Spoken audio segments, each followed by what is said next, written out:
Additional SP দিছে জয়ন্ত বৰুৱা ডাঙৰীয়া তেওঁ বিজেপিৰ এজেন্টৰ নিচিনাকে কংগ্ৰেছৰ ওপৰত মানসিক এটা নিৰ্যাতন চলাবলৈ আৰম্ভ কৰিছে আমাৰ বিশেষকৈ সামগুৰি সমষ্টি আৰু যি 5টা বিধানসভা সমষ্টি আছে তাত নিৰ্বাচন আয়োগে chief election officer Anurag Goyal ডাঙৰীয়াই এটা নিৰ্দেশ দিব লাগে যিটো নিৰ্দেশ এতিয়ালৈকে আমাৰ চকুত পৰা নাই পৰম্পৰাগতভাৱে ইলেকশ্যন কমিশনে এটা নিৰ্দেশ দিয়ে যে কালি 11 তাৰিখে 5টা বজাত নিৰ্বাচনী প্ৰচাৰ আনুষ্ঠানিকভাৱে শেষ হৈছে লগে লগে এটা নটিফিকেশন ওলাব লাগে যে 5টা বজাৰ পাছত এই 5টা বিধানসভা সমষ্টিৰ বাহিৰৰ কোনো মানুহ সমষ্টিত প্ৰৱেশ কৰিব নোৱাৰিব বিষয়াসকলক বাদ দি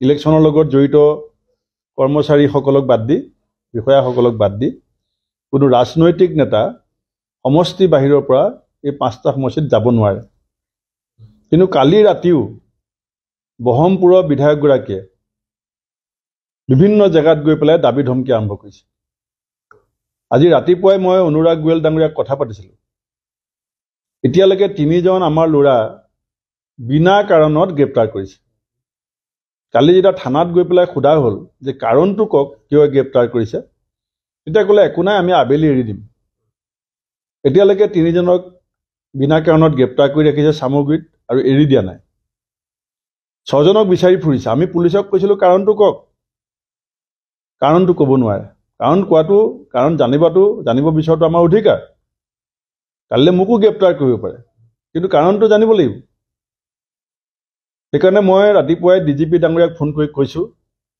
যে যিজন নতুনকৈ এডিশনাল এছপি দিছে জয়ন্ত বৰুৱা ডাঙৰীয়া তেওঁ বিজেপিৰ এজেন্টৰ নিচিনাকে কংগ্ৰেছৰ ওপৰত মানসিক এটা নিৰ্যাতন চলাবলৈ আৰম্ভ কৰিছে আৰু জেনেৰেল যিজন অবজাৰ্ভাৰ আহিছে বাহিৰৰ পৰা তেখেতৰ লগত আমি দলৰ ফালৰ পৰা যোগাযোগ কৰিছিলোঁ যে এই এডিশনাল এছপি জয়ন্ত বৰুৱাক আপুনি নিয়ন্ত্ৰণ কৰক তেতিয়া জেনেৰেল অবজাৰ্ভাৰে আমাৰ প্ৰতিনিধিক জনাইছে যে 3বাৰকৈ মই এডিশনাল এছপিজনক মাতি পঠাইছোঁ তেওঁ মোক দেখা কৰা নাই তাৰমানে নিৰ্বাচন আয়োগৰ জেনেৰেল অবজাৰ্ভাৰজনৰ ক্ষমতা কিমান অসম পুলিচৰ যদি এডিশনাল এছপিজনে নিৰ্বাচন আয়োগৰ জেনেৰেল অবজাৰ্ভাৰজনক 3বাৰ মতাৰ পাছত লগ নধৰে পুলিচ অবজাৰ্ভাৰ আহিছে পুলিচ অবজাৰ্ভাৰজনৰ তেওঁৰ ওপৰত নিয়ন্ত্ৰণ নাই কোনে পৰিচালনা কৰিছে নিৰ্বাচন আয়োগক কোনে কাৰ শক্তিত বলিয়ান হৈছে জয়ন্ত বৰুৱা সেইকাৰণে মই ডিজিপি ডাঙৰীয়াক ৰাতিপুৱা ফোনত কথা পাতিছোঁ তেখেতে মোক আশ্বাস দিছে যে তেখেতে ব্যৱস্থা ল'ব মই তেখেতক গোটেই কথাখিনি বিৱৰি জনাইছোঁ অনুৰাগ গোৱেল ডাঙৰীয়াকো মই ফোন কৰি পেলাই গোটেই কথাখিনি জনাইছোঁ তেখেতেও কৈছে যে মই জেনেৰেল অবজাৰ্ভাৰৰ সৈতে কথা পাতিম 12টা বজালৈকে বাট চাম যদি পৰিস্থিতি যদি প্ৰশাসন ব্যৱস্থাই যদি নিৰপেক্ষ ভূমিকা নলয় বিজেপিৰ নামত যদি পুলিচ এডিশনাল এছপি জয়ন্ত বৰুৱাৰ দাদাগিৰি যদি অব্যাহত থাকে আৰু বিধি নিৰ্দেশনা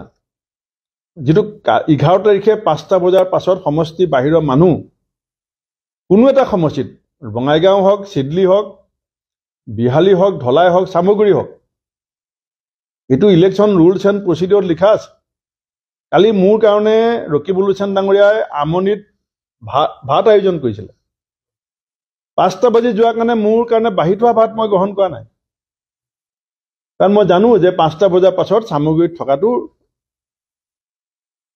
আইনগতভাৱে বেয়া কথা মোৰ বাহি থোৱা ভাত মই এৰি থৈ আহিছোঁ আইনক সন্মান জনাই কেনেকৈ বাহিৰৰ বিধায়ক গৈ পেলাই ৰাতি প্ৰচাৰ চলাব পাৰে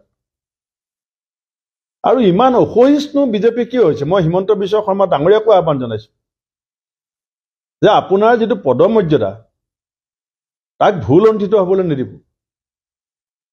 আপুনি যিটো ৰাজধৰ্ম সেইটোৰ পৰা বিচলিত নহ'ব আপুনি মুখ্যমন্ত্ৰী আৰু এবাৰ হ'বলৈ সুযোগ নাপায় কিন্তু যিকেইদিন আছে আপুনি মুখ্যমন্ত্ৰীৰ যিটো নৈতিক দায়িত্ব সেইটো পালন কৰক বৰ দুখ পাইছোঁ অন্তৰত যে আপুনি হোৱাটছআপ কল কৰি পেলাই মানুহক উচতাই দিছে যি কৰিব লাগে কৰা। এনেকৈ কথা কয় নেকি এজন মুখ্যমন্ত্ৰীয়ে?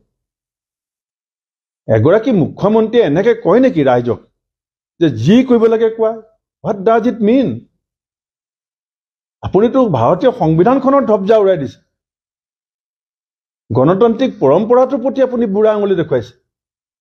এটা চিটত জিকিব হাৰিব তাৰ কাৰণে এজন মুখ্যমন্ত্ৰী, এইটো এটা অনুষ্ঠান। মুখ্যমন্ত্ৰী এইটো এটা পদ নহয়, এটা অনুষ্ঠান। এটা অনুষ্ঠানৰ এখন মহিমামণ্ডিত চকী, য'ত বহি থাকি গোপীনাথ বৰদলৈ ডাঙৰীয়াই ভাৰতৰত্ন পাইছিলে।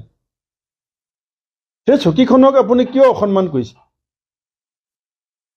এজন এডিশ্যনেল এছ পি আপুনি গুণ্ডা বনাইছে। আমাৰ ৰকিবুল হুছেইন ডাঙৰীয়া এজন সাংসদ, আমাৰ পাৰ্টিৰ ষ্টাৰ কেম্পেইনাৰ, আমি সামগ্ৰীত দায়িত্ব দিছোঁ, তেওঁ টেলিফোন নধৰে।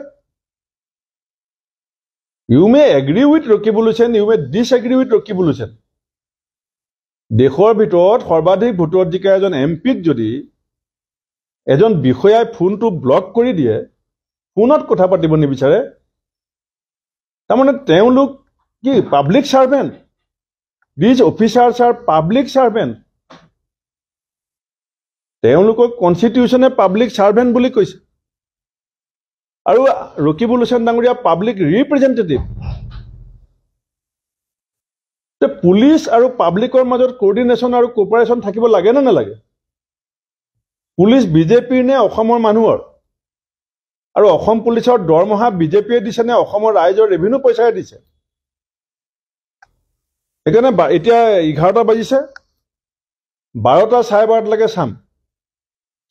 যদি পৰিস্থিতি, প্ৰশাসন ব্যৱস্থা, নিৰ্বাচন আয়োগ আৰু পুলিচে যদি নিৰপেক্ষ ভূমিকা নলয়, যদি সমষ্টি বাহিৰৰ মানুহক যদি সমষ্টি বাহিৰলৈ উলিয়াই নপঠিয়ায়, তেতিয়াহ'লে 12:30 1 বজাৰ পৰা মই আৰু নগাঁৱৰ সাংসদ প্ৰদ্যুৎ বৰদলৈ ডাঙৰীয়াই ডিজিপি অফিচৰ সন্মুখত অৱস্থান ধৰ্মঘটত বহাৰ আমাৰ ঘৰত কোনো বিকল্প নাই।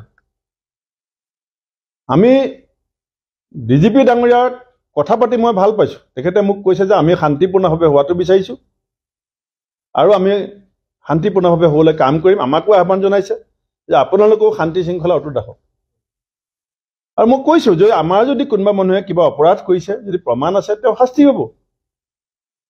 কিন্তু গুলি ফুটাইছে কোনে আমি চবেই জানো, শিলগুটি কোনে মাৰিছে আমি চবেই জানো, গাড়ী কাৰ ভাগিছে আমি চবেই জানো।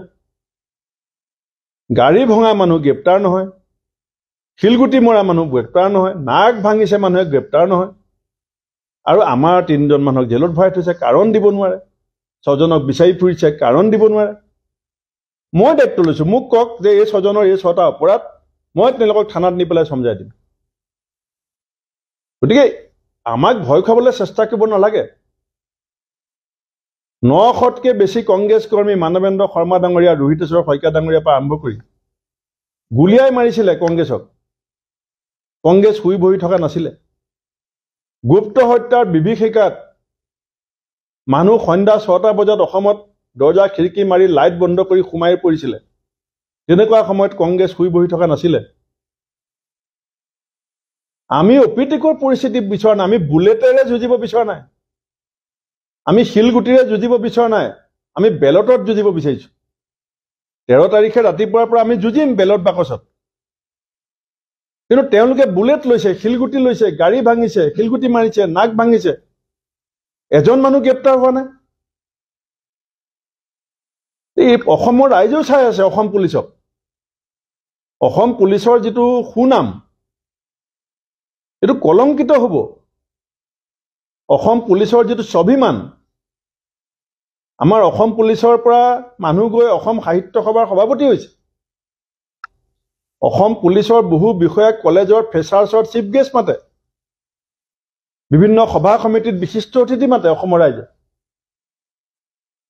অসম পুলিচক লৈ আমি যিটো গৌৰৱ কৰোঁ, সেই গৌৰৱৰ গাথা আজি এটা সমষ্টিৰ উপ নিৰ্বাচনত পুলিচৰ যিটো লিগেচি আছে অসমত, সেইটো কিয় ধ্বংস কৰিব বিচৰা হৈছে? সেইকাৰণে মই আনুষ্ঠানিকভাৱে chief election commissioner Anurag Goyal ডাঙৰীয়াক আহ্বান জনাইছোঁ।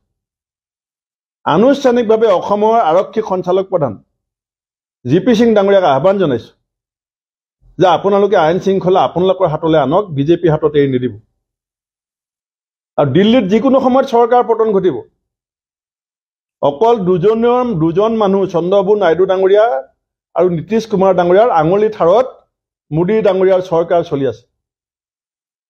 যেনেকৈ কৃষ্ণই এটা আঙুলিৰে গোবৰ্ধন পাহাৰখন দাঙিছিলে, এতিয়া বিজেপি চৰকাৰখন চন্দ্ৰবাবু নাইডু ডাঙৰীয়াৰ আঙুলি আৰু নীতিশ কুমাৰ ডাঙৰীয়াৰ আঙুলিৰ ওপৰত থিয় হৈ আছে। যিকোনো সময়ত এই চৰকাৰ পৰিৱৰ্তন হ'ব, ৰাহুল গান্ধী ডাঙৰীয়া প্ৰধানমন্ত্ৰী হ'ব। এনেকুৱা পৰিস্থিতি নকৰিব যে বালিলে যি পাত সুগিবলৈও সেই পাতে হ'ব। মই হিমন্ত বিশ্ব শৰ্মা ডাঙৰীয়াক আহ্বান জনাইছোঁ, আপুনি পাৰ্ট টাইম CM হৈ পেলাই অসম এৰি ঝাৰখণ্ডত আছে থাকক, কিন্তু এই দায়িত্ব অসমত যিটো আইন শৃংখলাৰ অৱনতি ঘটিছে, ইয়াৰ পৰা আপুনি হাত সাৰিব নোৱাৰে আৰু হাত সাৰিবলৈ চেষ্টা নকৰিব। শিলগুটি হিচাপ ওলাব, শিলগুটি মৰা মানুহবিলাকৰ হাতৰো হিচাপ ওলাব আৰু আপোনাৰ ভিডিঅ'টো সম্পৰ্কতো বিচাৰ হ'ব। এই কথাবিলাকৰ পৰা মই সকলোকে আহ্বান জনাইছোঁ, বিশেষকৈ অসম পুলিচক আৰু নিৰ্বাচন আয়োগক, যে অনতি পলমে আপোনালোকে সাংবিধান প্ৰদত্ত নিৰপেক্ষ দায়িত্ব পালন কৰক, আমাক আশ্বস্ত কৰক যে নিৰ্বাচন শান্তিপূৰ্ণভাৱে হ'ব। অন্যথাই কালিলৈ আবেলি 4টা বজালৈকে, আজি 1টা বজাৰ পৰা অনশনত বহিম। ইতিমধ্যে সাজু হৈছোঁ।